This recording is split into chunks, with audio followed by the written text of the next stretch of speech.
Hola Vladi, ¿qué onda viejito? Pasó, viejo? Ahí todo bien. Buena onda tenerte por aquí.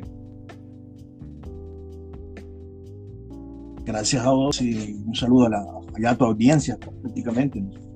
Ya, A la audiencia, uno, dos, tres que están ahí pendientes. sí, hombre, pero así se Pero empieza. ya, no, pero ya es alguien que te está escuchando, viejo. Sí, eso es Mira, cierto.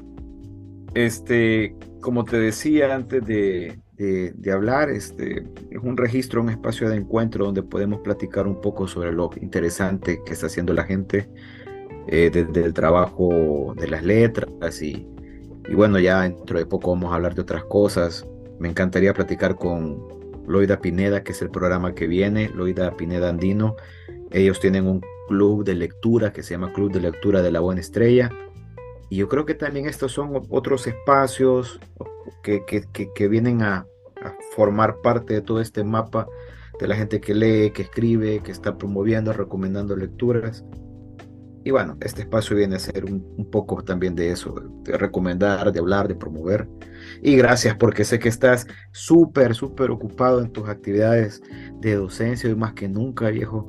Veo que estás bastante absorbido y gracias por el espacio que has hecho para platicar un poquito sobre lo que has hecho y lo que esperas hacer. Gracias a vos por el esfuerzo, el trabajo, porque yo sé que esto se puede minimizar, ¿verdad? Y decir, solo es de poner play y grabar y ya. No, pero sí es un gran esfuerzo. Vos también tomas tu tiempo y eso muy poco se valora en este tipo de cosas, sobre todo en nuestro ambiente, ¿no? Porque el que prepara la plataforma, el que crea el programa, pues a la larga los invitados, o los escritores, pues no le agradecen, ¿ah? Y eso es bastante evidente. Y para salir de lo común, ¿no? Agradecerte, prácticamente vos sos el corazón de este programa y que le deseo mucho, mucho tiempo más, ¿no? Así que gracias. Gracias, Vladi. Tengo un montón de conocerte. Yo te conocí en la casa del escritor. Me acuerdo que llegaste una vez a platicar con Mengíbar Ochoa y me dijiste que lo que más te digo que fue que te tratara como un igual. Ahí te seguí la pista, saliste con este libro que acabo de conseguir, cabrón. Una madrugada del siglo XXI. Acaba de llegar a mis manos, lo acabo de rescatar, así lo voy a decir. Y me acuerdo cuando salió este libro y pues luego de eso ya saliste con más publicaciones. Bueno, aquí he hecho yo tengo un cuaderno donde donde hago un registro de las personas. Entonces aquí está vos en este cuaderno, donde hago un detalle de quién sos vos para mí. Y pues yo me acuerdo que comenzaste con esta antología y comenzaste también a producir tu obra poética. Y no solamente obra poética, sino a sistematizar bastantes trabajos de autores ya fallecidos. ¿Quién es Vladimir Amaya? Bueno, bastante difícil la pregunta. Nunca he preguntado eso, aunque ya me la han hecho, fíjate, no es la primera vez, pero con tiempo de distancia, eh, creo que voy a decir la misma respuesta, a la manera de Mengíbar Ochoa, un güey que escribe, ¿verdad? Eh, una persona que se le dificulta la socialización, pero cuando está escribiendo, pues quiere hacerlo bien, nada más, ¿no? Descubrí que la escritura es la forma más compleja y profunda de describir la vida, el mundo exterior, el mundo interior. Y pues eso, es un men que escribe, un men que hace unos 6 años empezó a dar clases, tuvo la necesidad de conseguir un empleo normal y pues que sigue en la lucha, como muchos. Así que ese es, en pocas palabras, Vladimir Amaya. Fíjate que esta pregunta siempre la hago porque hay jóvenes que están ahí siempre con la expectativa de conocer, de aprender y pues sí, ya hemos hablado también de que mucha gente, o sea, uno escribe no O sea, a veces uno escribe o hace las cosas no para la generación de uno, pues, sino para gente que quizás que ni ha nacido. Y yo me acuerdo que hace unos 15 años había bastantes talleres. ¿No? Estaba La Rosa Negra, El Perro Muerto, Texcal, Serpiente Emplumada. Y, y esta pregunta va en el sentido de que, eh, ¿cuáles son tus orígenes? Pues, o sea, ¿cuándo entraste a esto? Yo sé que todos entramos así como jugando, pero ¿cuándo decidiste entrar así en serio y tomar esto en serio? Porque me acuerdo que hasta celebraste tus 10 años. Es así, Sí, ¿verdad? Puta, sí, hasta un velorio organizaste. sí, fíjate que siempre le he dicho que yo entré a la poesía, sobre todo, ¿no? A la poesía en sí, por la puerta de atrás, hablándolo de metáfora, ¿no? Siempre. Eh, como te dije, siempre se me hizo difícil conversar, expresarme. No sé si era miedo, no sé si era vacío mío, pero siempre me costó. Entonces, la poesía fue para mí un modo de expresión, un modo de encontrar respuestas a muchas preguntas que yo tenía de adolescente, sobre todo. Eh, ¿Quién era? ¿Qué es lo que quería? ¿Por qué pensaba ciertas cosas? Y el lenguaje poético me hechizó. ¿No? Alguien que se le dificultaba con el lenguaje común y corriente, ¿no? Algo bien fácil, termina siendo hechizado por la forma del lenguaje poético, esas vueltas, esos giros. Entonces para mí nunca fue como empezar jugando.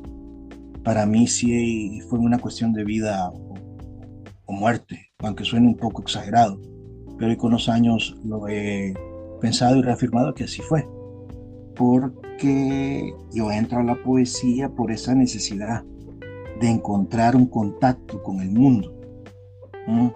Y ese contacto con el mundo no me lo iban a dar las personas que me rodeaban, ni maestros, ni compañeros, ni vecinos, ni amigos, no, ese contacto pues lo tuve con los libros.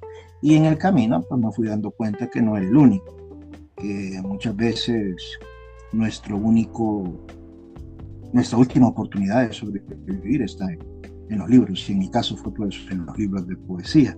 Entonces, sí, si algo estoy seguro es que no entré por vacilo, por jugar o por ego, porque eso sí he visto muchos que, que yo me pregunto ¿y por qué son así? Pero uno revisa sus orígenes y siempre estuvieron en la lucha del ego, de sobresalir, y fíjate que no, por eso digo esta cuestión de la imagen, de la metáfora, de que pues yo entro a la poesía por la puerta de atrás, ¿verdad? Lejos de las luces, lejos de los renombres, llego a la poesía como un mendigo llega a una casa y pide agua, pide un plato de comida, ¿verdad? Sin hacer tanta bulla, sin ser tan molesto.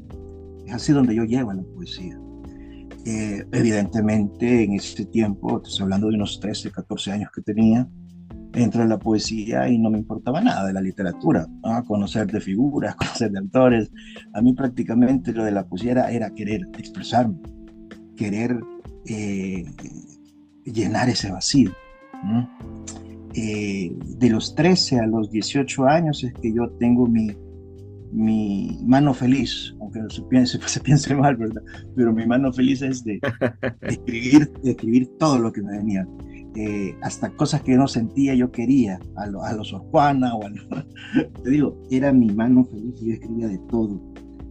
Evidentemente, pues no reparaba mucho en la cuestión técnica o en la cuestión de,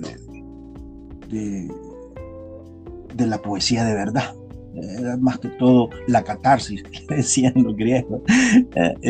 Bueno, de hecho creo que tu primer libro, y eso me lo explicaste una vez, en el epicentro de una catarsis, fueron Sí, como esos primeros ensayos, si no me equivoco. O sea, y no fueron Los Ángeles Anémicos. no, no, no fueron. Incluso yo me he sentido bastante orgulloso de que El epicentro de una catarsis nunca fue mi primer libro publicado. Lo publiqué en los 10 años que vos decís, cuando celebramos esa cuestión. Lo publiqué Mm. así en tiraje menor, pero el oficial, el que ha quedado en los registros, es Los Ángeles Anémicos, porque el epicentro de una catarsis, e incluso tenía mucho más textos, y sí, eran muy, muy pueriles, muy infantiles. Y por lo menos lo de la catarsis ya intentaba jugar, era un poco pedante, también poniendo con esa cuestión de los epígrafes. E incluso yo soy de los que dice de que hoy releo ese libro y en algunos poemas el epígrafe es lo único que vale la pena. Pero sí, era mi primera etapa, buscar mi registro, buscar mi origen también, lo que me dolía, lo que yo quería, lo que me hacía preguntarme el mundo, por qué mi país, por ejemplo, era así. Incluso en Los Ángeles Anémicos hay un poema sobre El Salvador, y eso es muy, muy, muy importante, que lo quería comentar, porque muchos dicen, hoy por abominación hoy ya empezó a hablar del país. No, yo siempre, porque era uno de los temas que siempre he querido abordar, por la cuestión de donde yo crecí, el barrio donde yo crecí, el ambiente en el cual yo crecí también. Entonces yo empecé de tema, y termino a los 18 años, 19, inicio la universidad, y es ahí, Ricardo, cuando yo digo, no, yo ya quiero así, algo idealista, algo ñoño y cursi. Yo quería devolverle a la poesía lo que ya me había dado.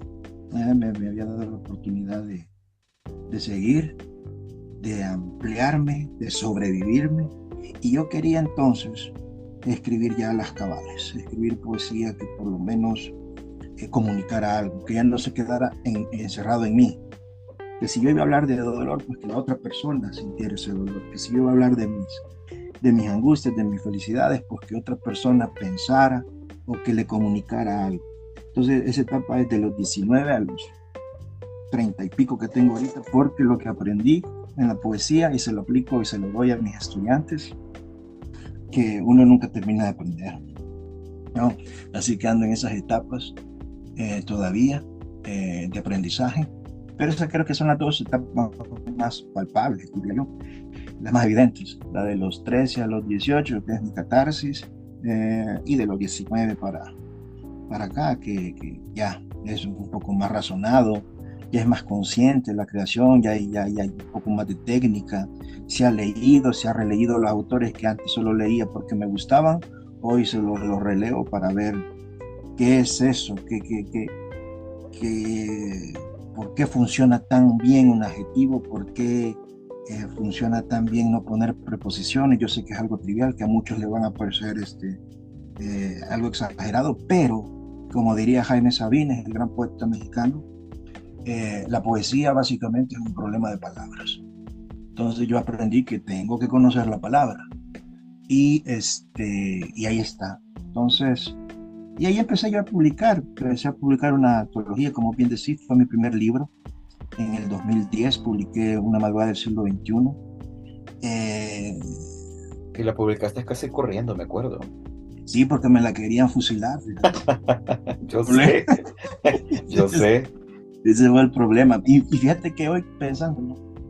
Qué bien que fue así, porque mi primer contacto con el mundo real literario salvadoreño fue nefasto, fue fatal, ¿no? Entonces ¿Por qué? conocí de por eso primera mismo, por eso por mismo. aquel personaje. Sí. Sí, no, de repente, y más tarde conocí peores. Entonces, pero hoy pensándolo ya con cabeza fría y tratando de encontrar el sentido de las cosas, porque cuando uno ya se está volviendo viejo, ya se olvida eso, tratar de encontrarle sentido. Sí. Que sí, qué bueno que me encontré con esos tipos y me di cuenta de que el ambiente es falso, que lo que queda es la obra, lo que importa es tu trabajo. Y eso lo fuimos confirmando en el camino con poetas muertos. Por eso es tanto mi apego con los poetas olvidados, los poetas muertos, los poetas que insepultos. Los insepultos, porque me llevo más gente, me llevo mejor con gente muerta que con gente viva. Pero es por eso mismo, porque el ambiente, ya hablándole en serio, fíjate, más allá de la parafernalia y del abrazo, no sé, y de la foto, y lo que abunda más es la hipocresía, el engaño, y sobre todo, y esto es venenoso para el poeta, la condescendencia. Oh, esa onda, no, no, no les van a decir en lo que están mal para que no lo superen. Y eso muchos te los van a negar de que no son así, pero es paja. En el fondo así son. Y yo que he llegado al fondo de todo, eh, te puedo decir que no, mi primer contacto con el mundo literario salvadoreño fue fatal. Y obviamente, pues en el camino también me encontré gente que vale la pena, pues que no solamente su obra, que como personas sí valen oro, ¿no? Entonces, qué bueno que fue así mi inicio, para no ilusionarme, para no tener la idea equivocada de que aquí todos te van a ayudar, de que, escribís igual que yo, chivo, pues vamos a trabajar juntos. No, o que te voy a apoyar, porque tampoco. Entonces, ahí sí otra de las lecciones que sí aprecio de la vida fue esa. No me ilusioné, nunca vi, por eso yo llegaba a los recitales a hacer mi trabajo, y a tratar de escuchar mi poema y tratar de mejorarlo después de la lectura.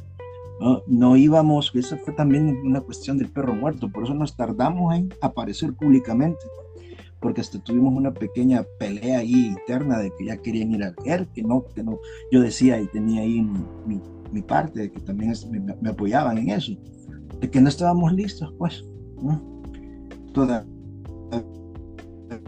estábamos con la cuestión bien pueril, no habíamos reafirmado registro, voz, es decir, aquí vos escribís un poema, ya lo escribís a las 12 del día, ya a las 7 de la noche lo estás leyendo en una peña, solo para que te aplaudan, solo para que te llamen poeta. Eso es lo que queríamos, es lo que no queríamos. Entonces yo crecí en esa escuela del perro muerto y así fue. Entonces yo llegaba a los recitales y quería escuchar mi poema, porque una recomendación que siempre te dan es leer tu poema en voz alta y leerlo también así, con distancia. Frente, sí. ¿Sí? Entonces, por eso, entonces yo le agradezco a la vida que me haya hecho entrar por esa puerta terrible, pero verdadera de la poesía o del ambiente salvadoreño, literario. Es que al final, ya lo habíamos platicado también en otra vez, que el trabajo es el que habla, pues, o sea, al final es lo que vos has hecho y viene quizás aquí un poquito de lo que comentarte también. O sea, al final, 100 años después, en lo que dura un libro, es el hablar, es el trabajo. Y vos te metiste a elaborar bastantes trabajos, toda esta historiografía salvadoreña con aquello de los poetas insepultos, con la Torre de Babel, que por aquí tengo mis ejemplares también, con las antologías como Quizás tu nombre falte, incluso pues hasta un segundo índice antológico. Ese trabajo también de alguna manera, ¿cómo se conecta, cómo te marcó a vos en tu experiencia, en tus propios proyectos literarios, Vlad? Bueno, el rollo de las antologías se inicia también igual en mi adolescencia. La antología para mí siempre fue un libro importante. Como te digo, y no es de libros, no, yo buscaba la antología. Necesitaba un orden, ¿no? Un guía. Entonces, las antologías siempre fueron para mí libros de cabecera, y el que me marcó fue el índice de David Escobar Galindo, publicado en 1982. Ese me marcó, sobre todo porque andaba buscando poesía salvadoreña, y a veces encontraba compilaciones bien cortas o muy flojas, o a veces hasta sectarias, ¿verdad? Entonces, que solo habían metido a sus amigos. Entonces, cuando yo llego al índice, son 105 autores salvadoreños, y para mí fue eucarístico. Entonces, me quedó eso de que quería ser, incluso mi primer libro, el primer libro que se publica o que publiqué fue una antología de la generación en la que estaba, ¿no? Aquella del 2010. Una madrugada del siglo XXI. Una madrugada del siglo XXI. Luego vinieron otros, por ejemplo, siempre he tenido esa nostalgia del pasado, es que yo siempre viví en el pasado, pues, Ricardo, como te digo, nunca tuve esa vida de que le llegaran a tocar a mi mamá, ¿verdad?, la puerta, y mire, que salga dele permiso a Vlad y que salga a jugar. No, el barrio era caliente, pues, y mi mamá, Se mi lo mamá, van a robar, decía tu mamá. lo vamos a meter en un saco, ya no lo vamos a volver a ver, ¿no? Entonces, eh, pues yo crezco con esa nostalgia de Rubén Darío, de Santos Chocano, de los brindis y todo eso. Entonces, para mí el pasado era una cuestión bien nostálgica. Eh, Entre las antologías también, la segunda antología que publiqué fue una de poetas olvidados. ¿eh? Entonces ahí me metí a la cuestión de la arqueología literaria que le dicen. Ujú. Y, y fue que se salió ese libro. Luego ya meta antes de la madrugada y antes ah, Torre de de los Babel, olvidados, no, de los siempre insepultos. el segundo índice. Yo quería continuar la línea de David Escobar Galindo, es que era mi, quería terminar, pero mientras yo fui investigando poetas me fui dando cuenta que habían poetas como que olvidados, como que rezagados, como que en silencio, ¿verdad? Y también me di cuenta de que habían antologías de poesía. La última antología de poesía joven que habíamos tenido era la de Ricardo Lindo, que se había publicado 10 años atrás. Entra la pila de querer hacer la antología de la siguiente generación. Para eso tuve que meterme a los recitales, meterme a la vida de la cultura salvadoreña, porque aquí no conoces poetas, te vas a meter a la taquería o a la cantina para escucharlos leer. Me fui a meter y fue ahí donde yo ya empecé a tener el contacto con la gente, ¿no? Y ya después publico La Madrugada, se publica el de los olvidados y yo ya tranquilo, después de esas urgencias, ya me puedo concentrar y terminar el segundo índice, que lo inició todo. Luego ya vienen otros libros más esenciales, ¿no? Como Quizás tu nombre falte, que yo quería hacer desde el título el homenaje a otra antología, que es Quizás tu nombre salve, cuyo verso que le da el título a esa antología es de Claude Lars. Vale la Sí, pena. la María Pumier lo mencionas por aquí. Aquí tengo este libro a la mano. Y, ¿no? Entonces, como ves, también mi trabajo va conectado con mis gustos, no me he falseado en ese sentido. He hecho los libros o antologías que he querido hacer. Y todo todo está conectado con el men que escribe, que le gusta el pasado, que le gusta leer autores que nadie da valía por ellos, porque uno de los primeros comentarios que me dijeron cuando quise ver quién me publicaba el libro de los olvidados era que para qué, si eran olvidados, que no tenía razón de ser. Entonces ahí también me di cuenta que el ambiente literario salvadoreño es bien hipócrita, porque lo primero que te dicen los poetas cuando están bolos después del recital, te dicen: hey, ¿no has leído a Orlando Fresedo? Gran poeta olvidado, merece su edición. Entonces yo me di cuenta de no, entonces que no vale la pena. Entonces, Mira, y ¿sí? o sea, todas estas publicaciones han sido, o sea, esfuerzo tuyo, pues, o sea, han El segundo sido, índice fue porque era muy grande, ese sí sobrepasaba. Y aquí quiero dejar constancia, fíjate que dale, la dale. primera persona que me ayudó, que fue para la madrugada del siglo XXI, no fue gente del medio, no fue gente de la cultura baja, lo que me querían era fusilarme el libro.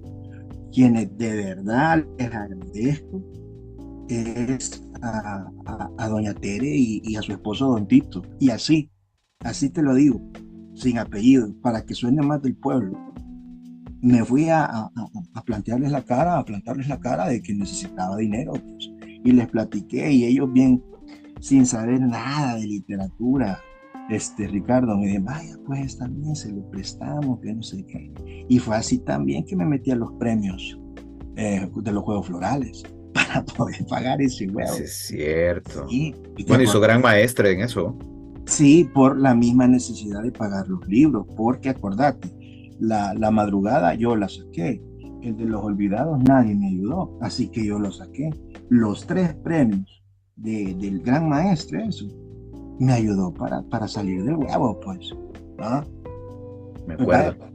Sí, no, terrible eso, porque es como que el banco te esté puyando, pues. Entonces, hasta en eso he vivido esa cuestión de tener que pagar y meterme en los concursos esos para poder pagar deudas. Totalmente.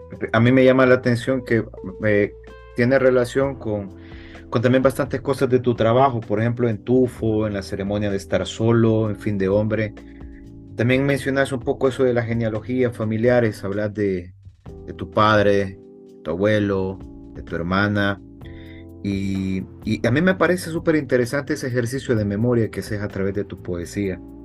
Y no sé, pues no sé si se te ha ocurrido mandar, o sea, seguir trabajando y mandar para algún certamen internacional, Vlade. O sea, ya que aquí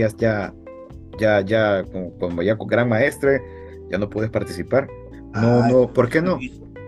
fíjate, he estado con eso, incluso no sos la primera persona, ya muchos, pero te digo, me metí en la docencia y si algo tengo es que yo me meto de cabeza, si me metí de cabeza en la poesía, en un país donde la gente no le gusta leer y que los propios poetas, algunos, no todos, pero la mayoría saca provecho de eso para otras cosas y meterse de cabeza en la poesía de manera eh, sincera, pues, solo buscar la divulgación del libro. Te digo, yo me Sí. metí en esto de la docencia porque necesitaba la plata, necesitaba casarme, yo me enamoré en la universidad y yo buscaba ese compromiso, pues yo era como elección que yo había hecho y yo necesitaba un empleo normal y lo único que me cayó fue lo que menos quería, era la docencia, pero poco a poco me he metido y pues los bichos hacen que uno sane, pues,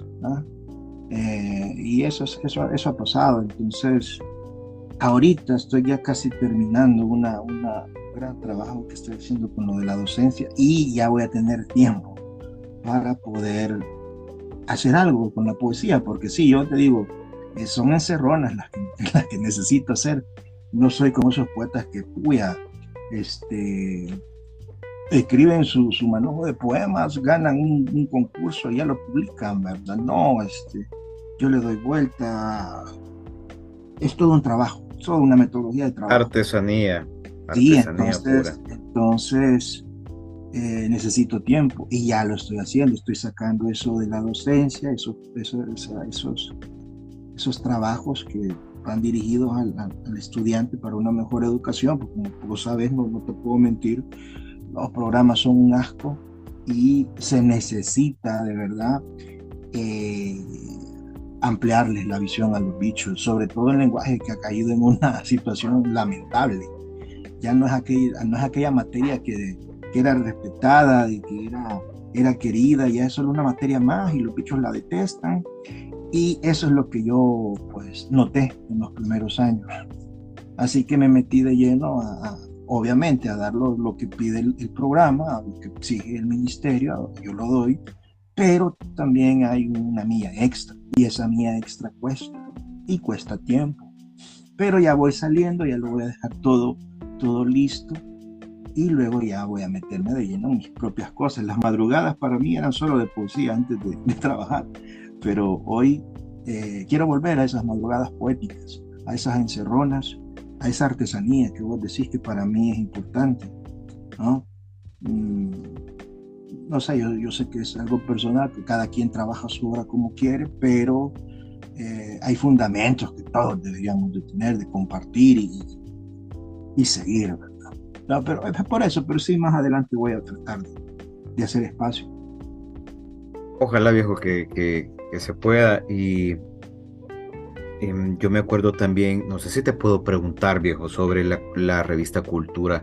Te lo pregunto porque también quiero llegar a lo del borracho abstemio. Yo sé que esta página del borracho abstemio es un espacio digital donde, eh, pues, yo creo que cualquiera que desee puede enviar y ustedes van a someter a valoración el trabajo, pero también estuviste, y para mí hiciste un gran trabajo en la revista Cultura. Fíjate que ahí llego por Silvia Elena Regalado fue la que me llamó y me dijo eso. Fue un gran compromiso también, sobre todo porque yo nunca me había pensado en eso, pero igual como aquello de necesitar la plata y vaya, le dije, está bueno. Entonces ya empezamos a trabajar. Difícil porque yo venía justo cuando la cultura había caído, de que solo era una caja de resonancia del Sánchez Seremba, de Sí, su cabal. gobierno. Ajá, y solo entrevistas a los diputados y que no sé qué. Era bien difícil, incluso cuando llegué, así, ¿verdad? Calmadamente. Rechacé un par de discursos que todavía habían quedado y que me dijeron que si se iban a ir o no, no, les dije. Fue una de las decisiones, como de las primeras decisiones que tomé en la cultura, así de, yo sé que habían puesto a un niño, ¿no? Pero fue una de las decisiones más de adulto que tomé y dije no. Y empezamos pues a darle, o a tratar de regresar lo artístico, lo cultural a la revista. Y ¿Cuántos libros, obviamente, cuántas culturas sacaste? ¿Tres o cuatro? fíjate que eran 9, pero al final creo que solo 8 porque me quitaron una, porque hubo muchos problemas, fíjate que también aquí. Y así te lo voy a decir claro y pelado. Yo creí que pues, la ministra era la que mandaba, pues la que decía la última palabra y que se hacía. Pero no, la realidad era muy distinta.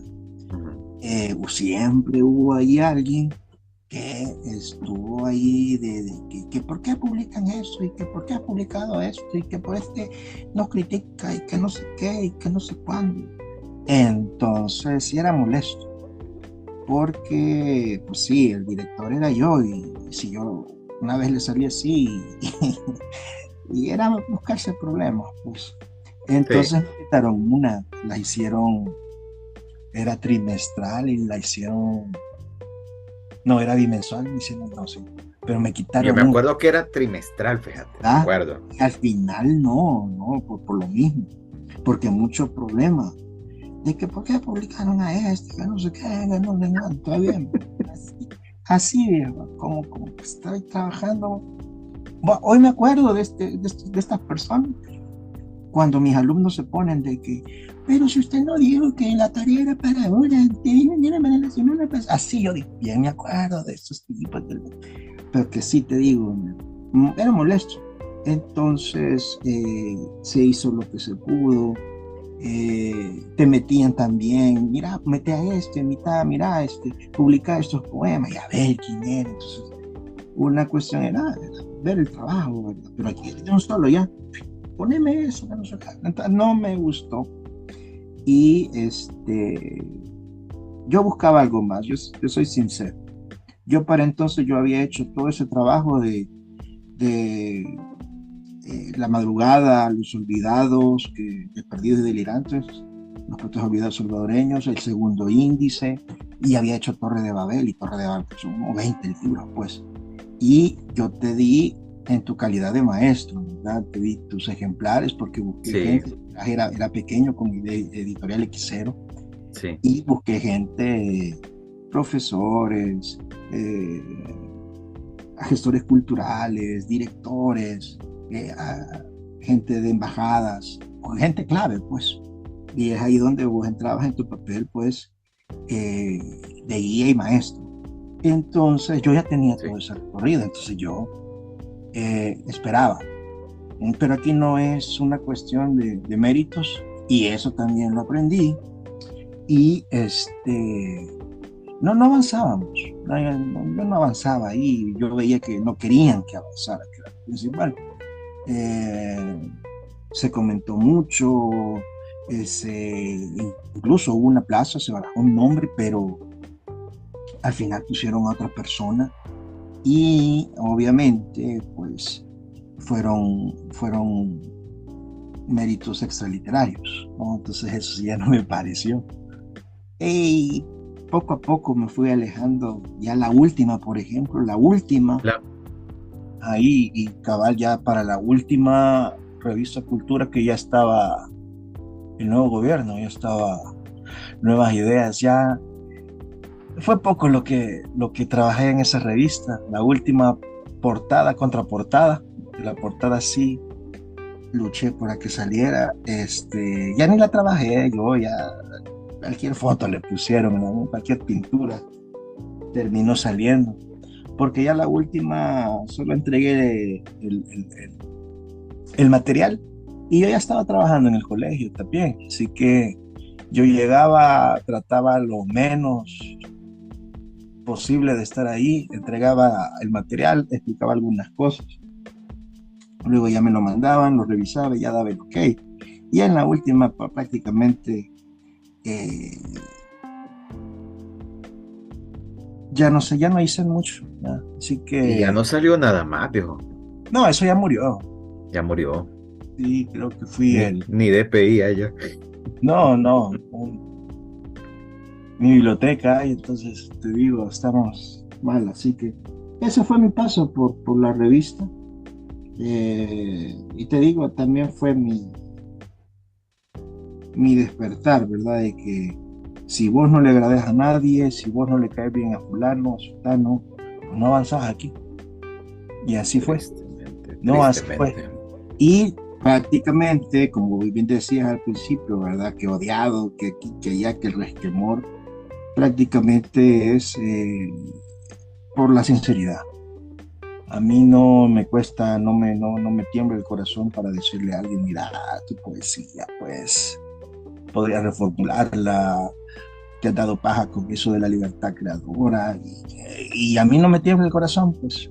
Entonces, en un ambiente como el nuestro, ser así, pues siempre se ha excluido, y no soy el primero, y en el pasado he leído, he investigado, es obvio, así que, pues, ni modo, me retiré a la docencia y pues ahí estoy. Pero ese fue mi paso por la revista. Y cómo surge la propuesta del borracho Eustemio? Fíjate que una de las ideas que tenía en la revista y que sí funcionó, aunque otros te pueden decir que no, fue la de, si bien queríamos llevar la revista a una cuestión actual, también queríamos equilibrarlo con el pasado, pues, y publicábamos artículos del pasado, y no habíamos sido los primeros, no estábamos inventando la orilla azul de la Basinica, o descubriendo la orilla azul de la Basinica, pero te digo que eran autores que realmente sí tenían la viñeta de olvidado, pues prácticamente, del mapa. Entonces, a mí me quedó bastante material levantado. Como te digo, si yo me meto en algo, lo voy a hacer o lo voy a tratar de hacer bien. Y si no sale bien, pero por lo menos tengo la seguridad de que me metí de cabeza en eso. Y cuando decidimos, pues, en la revista, con el grupo, con el equipo editorial que armé, yo me fui tirando de cabeza y levantando texto tras texto, ensayos, qué artículos, qué poemas, qué cuentos, y así rescaté un montón de joyas. Así que terminado el periodo de la revista, empecé en el colegio, me empecé a adaptar a la vida del maestro, a tratar de sobrevivir en ese ambiente que en mi en juventud pues no me había agradado mucho, y empecé a ver cómo era el mambo en un colegio, a recordar ciertas cosas, pues se me olvidó y dejé eso guardado. El borracho, Pero sigue, ¿no? no, sí, el borracho abstemio en pandemia, surge en pandemia, porque tenía todo eso guardado y yo le comenté la idea a Denis Ernesto, que para mí Denis Ernesto es de la camada de los 90, más centrado, como que tiene más visión a futuro. Entonces yo le comenté, y además nos conocíamos desde el perro muerto, y yo le comenté y le dije así a lo exagerado, ¿verdad? Mira, tenemos que ser la última resistencia, porque a mí, pues sí, yo ya me había acostumbrado al colegio, eran 2 años que había estado ahí, se vino la pandemia, nos recluimos todos, y yo me había alejado del mundo de la poesía salvadoreña, sobre todo el ambiente cultural. Yo me había, eh, Replegado. no, y desintoxicado, viejo. Eso Ujú. era lo. Sí, es que te digo, yo me fui totalmente eh, herido, me fui totalmente con aquello de ganas de decirle en su cara todo lo que yo sabía, pues decir. Y yo me fui y me quedé en el colegio y empecé, como te digo, a hacer ya. Pero se vino la pandemia y empezaron con esta cuestión de las lecturas en línea y que no sé qué, y que no sé. Y yo pues sí tenía que estar de 7 de la mañana a 3 de la tarde en la computadora, pues, y luego quedarme en la computadora trabajando. Se me daba pues lo de meterme en las redes sociales y empezar a ver eso. Fue como volverme a intoxicar. Así lo sentí yo. Lo siento por aquellos que hicieron Sí. sus, sus lecturas, ¿va? Pero la mayoría era volver a eso de que, ajá, no podemos ir a aplaudir a la taquería, a la cervecería, pero te damos tus likes. A la pose, Entonces, a la ajá, entonces como, sí, y esto pose, se sí, compagina, sí, y se compagina con lo que te digo, mi razón de ser así es mi inicio, viejo, mi origen. Yo sé que el país es libre y que la gente puede hacer lo que quiera, pero eso no va a dejar que me moleste un poco, pues. Un men que llega a la poesía porque lo necesita y luego conoce a alguien que solo hace la pose que vos decís, que está ahí por el aplauso para caerle bien a todo mundo. Entonces me volví como a intoxicar, como te digo, pues es que es nocivo. Por eso te digo que por eso no tenía ningún dispositivo para comunicarme, porque yo busqué alejarme. Y sobre todo con el colegio, que ya estamos con lo presencial y que me he vuelto a enrolar en eso. Porque si te digo, yo me fui sucio de la literatura o del ambiente cultural, sobre todo, mejor dicho, el ambiente cultural. Y de repente entonces yo dije, no, le dije a aquel, va jugando, exagerando, mira, tenemos que ser la última resistencia, porque yo solo veía que creaban páginas, eso también, que se creó un montón de páginas, pero solo para exposición, es decir, publicar poemas, pero no había una retroalimentación, no era una página que de verdad, ¿no? Obviamente teníamos ya muchas, eh, ¿cómo decirlo? Teníamos muchas, muy buenas páginas, pero las que estaban surgiendo no. Las que estaban surgiendo en la época de la pandemia, sí, no mucho. Entonces ese fue el empujón que necesitábamos con Denis y decir, mira, necesitamos una página que de verdad, pues, que presente poemas, pero que también tenga otra variedad, ¿no? Y nuestros Y grandes solo con Denny ejemplos. están haciendo eso, Vladi. Solo Sí, Denny es. sí, ahí empezamos con los seudónimos, por eso un montón de seudónimos. La gente dice, ¿y quién es fulano? Solo cuando un nombre de verdad, como por ejemplo los poemas de Roger Guzmán o los ensayos de Elena o de Mario Cetino, pero cuando hay un nombre así un poco extraño como Niño de Cobre o El Compa, prácticamente solo somos aquel y yo, pues. Y mira, ese es un recurso que lo vi en las revistas de antaño, pues en las revistas de 1920, 1950, eran seudónimos, pues. Incluso Arturo Ambrogi se echó su folletín donde solo él el que hacía eso. Incluso Víctor Hugo también lo hizo. Entonces, era como un homenaje y es bastante divertido ponerse un seudónimo. Entonces, sí, solo es aquel y yo, pues. Incluso aquel ya se ha metido también en la docencia, así que por eso es bien, bien poco, a veces es bien eventual cuando subimos algo, ¿no? Pero sí, cuando empezamos era con todo, incluso cuando empezamos el 2 de noviembre del 2020, que fue la primera vez que aparecimos, ya teníamos como 5 o 10 entradas listas, ¿no? Entonces, nace con ese afán de querer aprovechar el material que yo tenía, aprovechar las ideas y materiales que tenía Denis y pues exponerlas también, ¿no? Y también un punto de encuentro, ¿no? De voces, de pensamientos, sobre todo, como te digo, las que estaban surgiendo en la pandemia eran más que otra de poesía, otra de cuento, no habían entrevistas, y eso es lo que queríamos en el Borracho Abstemio, que si vos ves, hay entrevistas, hay especiales.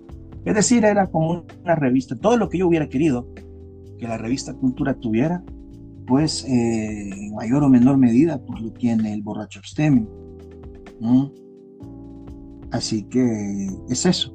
Y ahí sigue, ahí estamos trabajando, y a veces, como te digo, es más eventual porque nos quita el tiempo la docencia, y no es excusa, ¿verdad? Yo sé, pero ahí estamos siempre buscando qué materiales poner, ¿no? Y estar a tono con las otras revistas que siguen su camino, ¿verdad? Nada más, con respecto No, a... y sirve este espacio también por si hay alguien interesado, pues ahí están los canales para enviarse. Es un espacio. Si es que al final lo que queda son los libros, lo que quedan es el trabajo. Sí, no. Y enhorabuena para esos espacios y que se puedan ir y sirvan de plataforma para otra gente que también tiene un trabajo que quiera compartir y que sea de calidad. Correcto, sí. ¿Y qué planes tenés, Vlad, para este próximo año? ¿Tenés algo entre manos ahí? Bueno, como te digo, fíjate que he publicado un librito, pero es tan modesto la bulla que se hizo, que lo publiqué el año pasado y nadie. Pero es que tampoco me he metido a querer moverlo. El único que se movió, que fue porque era,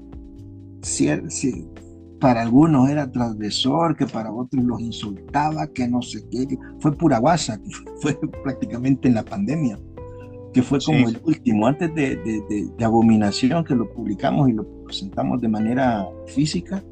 Pura guasa fue totalmente vía digital, ¿verdad? Streaming. Y fue por eso, porque Pura guasa, ahí donde yo, pues, o mi voz poética se vuelve un poco más adolescente, quizás contagiado por como la gente con la que trabajo, y sale Pura guasa, y hice una presentación que creo que todavía está colgada en YouTube, pero era un juego, pues.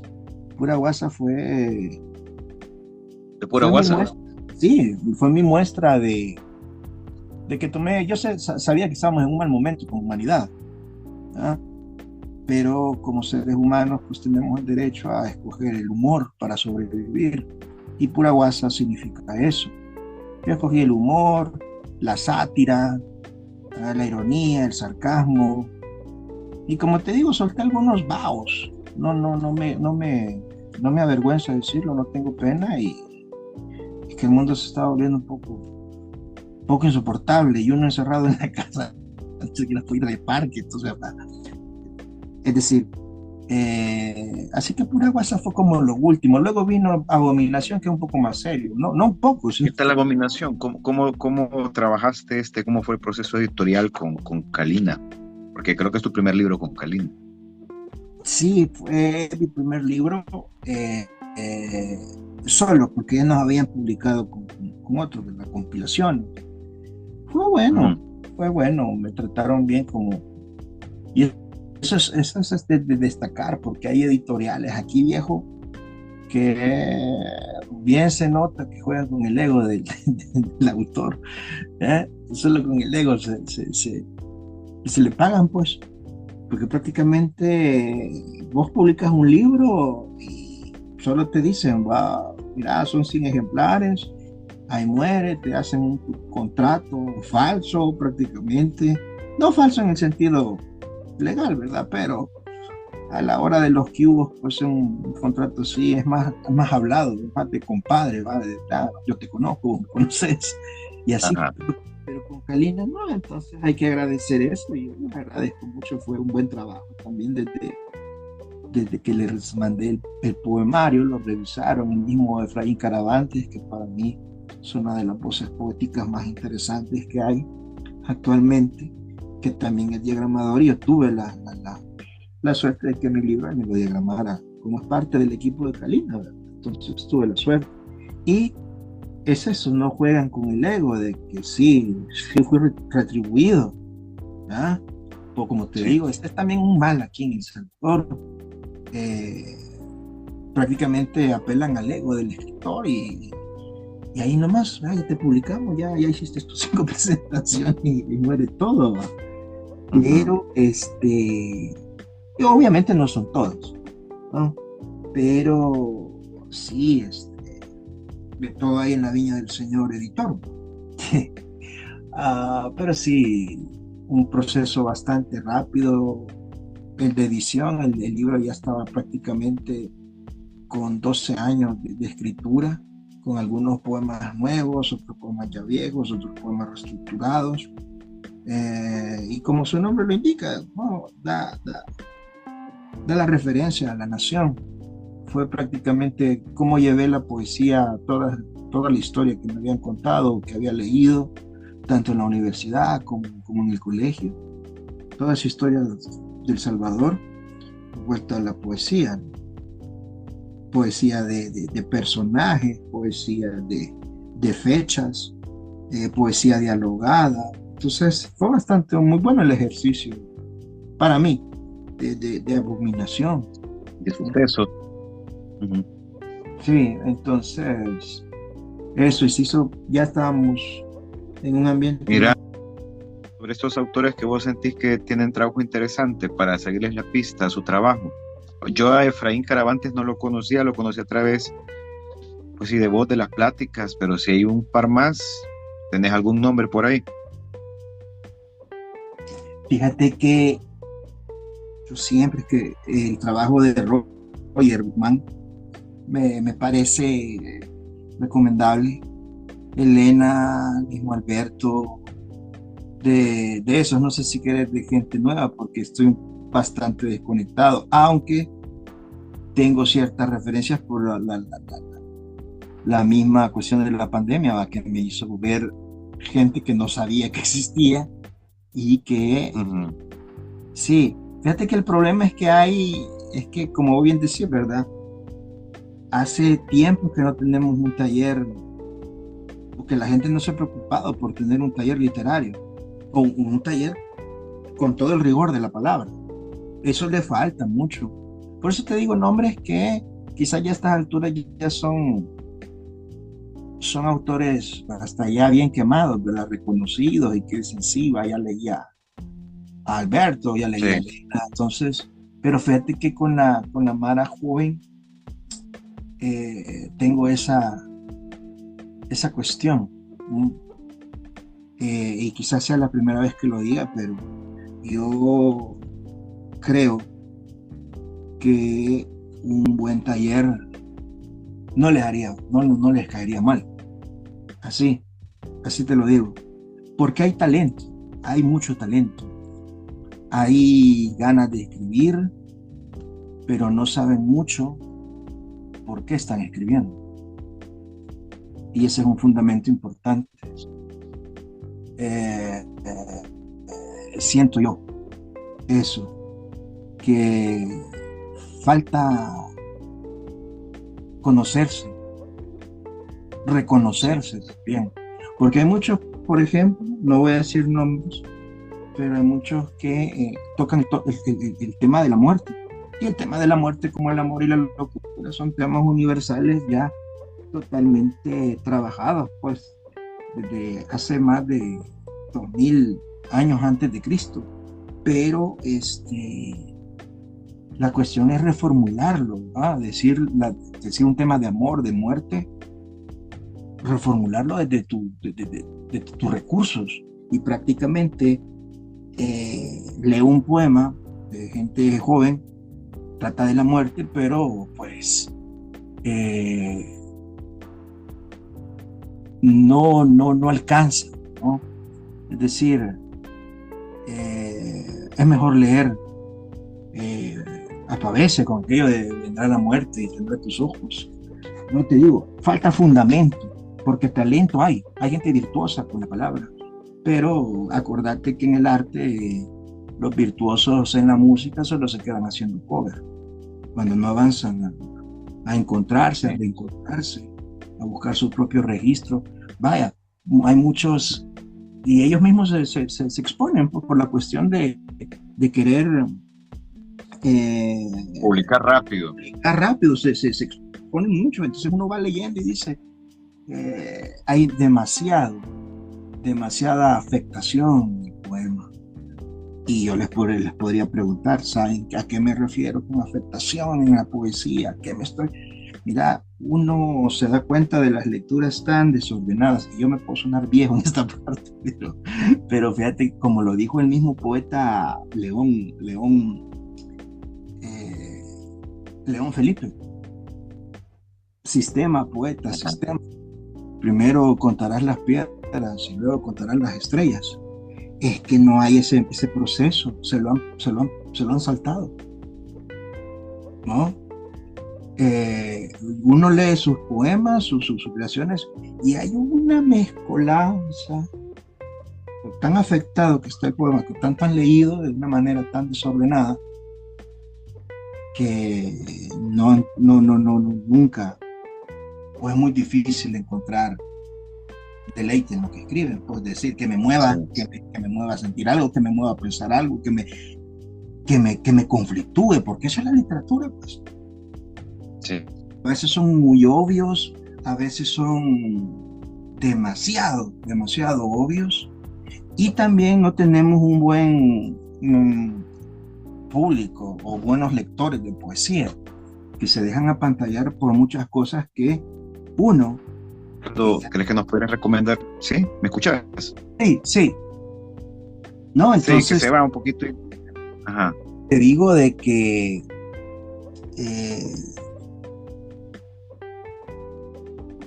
el problema yo creo que es de fundamentos.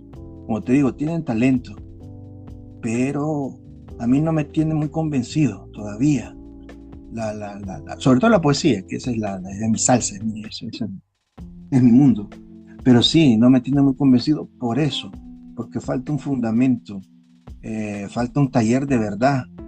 Porque si uno les dice, y eso he visto que son bien delicados también. Uno no es como aquellos tiempos cuando nosotros nos agarraban y decían, no, pero esa es tu cosa, ese es tu poema, ese es tu cuento, no dice nada. Y uno tenía que sobreponerse primero al shock y rearmarse, porque nosotros ya nos habíamos metido de cabeza en esto. Vos le decías a alguien joven, mira, eso podrías reformularlo. ¿Qué te dice? ¿Cuál es su sable de defensa? Te saca, ay, es la libertad creadora. No, hombre, pero como te decía al principio, hay fundamentos que comparten todos los escritores, pues ya cada quien va a sacar su propia voz, su propio registro, su imaginación, pero hay un fundamento y eso lo ves en todos los escritores, no lo estoy inventando, eso es lo peor, pero no los puedes aconsejar, no les puedes decir, porque obviamente son como dicen, son bien delicados. Y mira, yo sé que el escritor es Mira, pero no me convence. ¿Qué pasó? Sí, yo coloqué eso en un estado, porque en una red social, y decía, o sea, el verdadero enemigo del artista es la mediocridad y el ego. Bueno, es mi parecer, ¿no? Correcto, ¿no? Y es de lo primero que tenés que curarte en un taller. Por eso la Mara ahí te hace leña. Y sin alardear, pues sin querer. Pero es que es la verdad, la vida misma te enseña, pues. No podés entender la vida, no puedes superar sin antes estar bajo su bota, pues. Yo me recuerdo esos versos de León Felipe y fueron los que me dieron norte, ¿no? Sistema, poeta, sistema. Primero contarás las piedras y luego contarás las estrellas. Nada más. Pero como aquí te digo, le falta el taller y esa es una gran debilidad. Y sobre todo acompañado con los lectores, ¿vale? Que son bien fáciles de apantallar, que son bien fáciles de impresionar. Entonces, te digo, estamos en una época dudosa y ojalá que se supere, ¿no? Por el bien de todos. Pero como te digo, al final cada quien... No, trabajo y más trabajo. Aquí es de trabajar. Correcto. Sí. ¿Qué más? Vladi, ya para ir terminando, recomendando un par de libros.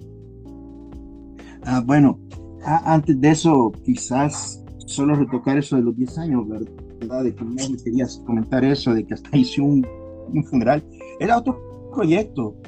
Hice muchos proyectos a partir del 2011.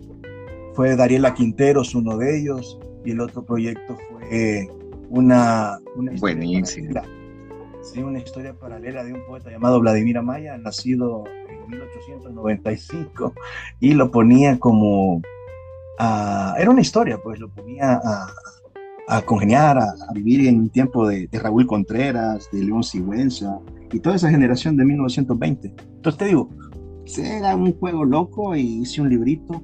Ahí tengo el prólogo, y la selección era de mis poemas, pero en la historia, en la narrativa, ¿no? Eran del poeta que después se había suicidado, ¿no? Se había muerto por ingestión alcohólica. Ese fue el final. Pero lo interesante de esa historia es que la vida de mi poeta era la vida fragmentada de muchos poetas salvadoreños. Entonces había tomado extractos de libros de reseñas, libros de historia de la literatura, extractos de anécdotas de otros poetas, y los hacía pues que fueran de este poeta.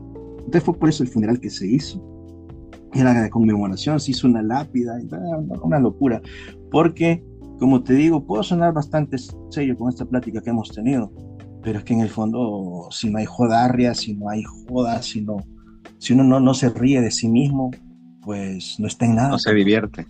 No, entonces yo he tratado eso, de que hacer mi obra sin falsearme, que parta de mis propios gustos, de mis orígenes, y que sea para todos, pero también, joder, pues, ¿no? Pura guasa, ese es mi testamento lírico. Ahí está el más sátiro que puedo ser. Está la ceremonia de estar solo. He sido una persona solitaria, he comprendido la soledad. Sé que existe la soledad que nos carcome, existe la soledad que compartimos con otros. Está Mausoleo Familiar, donde está mi familia. He sido muy de pocas palabras con ellos, pero Sentado al revés. Tan presente, sentado al revés, que hablo de la comunidad, de que ya es una poesía un poco más colectiva, social, si se quiere decir. Pero en todos mis libros me he repartido, y eso es lo que más orgulloso me siento de mi obra. Es decir, hay un pedacito de mi desierto, hay voces ficticias, pero es parte del juego, es parte de la literatura, pero hay un poco de mí. Entonces, en Los Ángeles Anémicos empecé con mis dudas existenciales, ¿verdad? Haber nacido de una madre católica y de un padre ateo. Te digo, no me he falseado, he seguido aquello de primero las piedras y luego voy a contar las estrellas. Mis maestros han sido los poetas muertos, y me aboqué a un taller, y si no encontré el taller, pues lo creé con Manuel Ramos. Y la regla era esa, la obra nos iba a defender. Nosotros nos vamos a morir en algún momento, y ya no vamos a estar ahí explicándole a la gente, es que yo traté de decir esto. No, entonces yo creo que ese es uno de los consejos que podría dar, más de lecturas, porque lecturas siempre daré las mismas, Ricardo.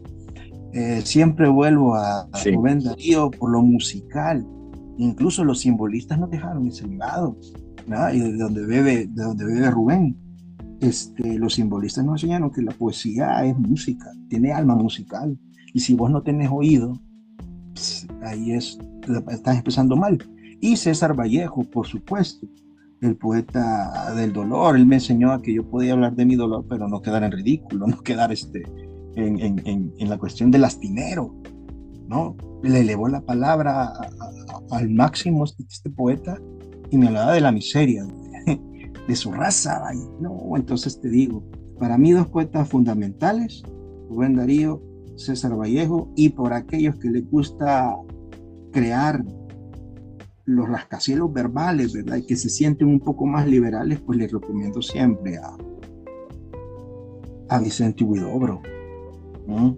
Que para mí es el vanguardista más respetable de todos los vanguardistas, ¿verdad? Pero para gustos los colores, y entrando con estos tres poetas que te digo, ya cada quien agarra su camino, y la cuestión de la literatura es eso, encontrar su registro, su propia voz, su manera de ver el mundo, porque no solamente venir a escribir un poema e ir a la peña que le aplaudan. Entonces, es eso lo que me enseñan. Entonces, esas son las lecturas que siempre recomiendo. Y actualmente, pues, no creo que les quiera invitar a la lectura de programas de estudio, porque eso es lo que estoy viendo. Porque como vos, como maestro que sos, Ricardo, sabés que el programa de lenguaje es nefasto, está muy mal hecho. He tenido Hay que mucho leer que desear, sí. y deja mucho que desear. Y entonces he estado leyendo, porque si quiero combatir un monstruo, tengo que saber cómo funciona el monstruo por dentro. Y yo no soy maestro por naturaleza, así que he estado viendo eso de la educación, de la creación de programas, todo lo que tuve que aprender que hacer cuando me absorbió el programa de pedagogías. Hoy lo he aplicado, he estado leyendo, porque sí, como te digo, lo que he estado haciendo no es cuestión de que voy a dar un tema que quiero, no. Si voy a ampliar el programa, si quiero que el estudiante tenga un panorama más amplio de lenguaje y literatura, pues tiene que estar fundamentado. Es lo que he aprendido en la pedagogía, ¿no? No estoy trabajando con ganado, ¿no? Entonces, he estado leyendo pedagogías, contraponiendo, porque yo soy metódico en eso y lo he sido en la poesía. He estado contraponiendo para ver cuál es la mejor, qué es lo que puedo combinar. Porque te digo, terminando esto, yo siento que ya le he dado algo a la educación y sobre todo a los bichos, ¿verdad? Como te digo, llegué herido a dar clases, sin ganas de dar clases, tenía que hacerlo, pero me fue curando. También eso es poético, fíjate. Ese encuentro con los bichos, las clases, vos no me dejarás mentir, los has vivido, así que la pedagogía se ha apiadado de mí y también he probado esos dulces manjares de la educación, ¿no? Sí, lo pago después con la planificada, pero bueno, vale la pena. Así que eso, Ricardo, nada más. Bueno, Sí, Y por tu tiempo y por la plática y todo, y ojalá que nos veamos pronto, viejito. gracias a vos, Ricardo. Un gusto.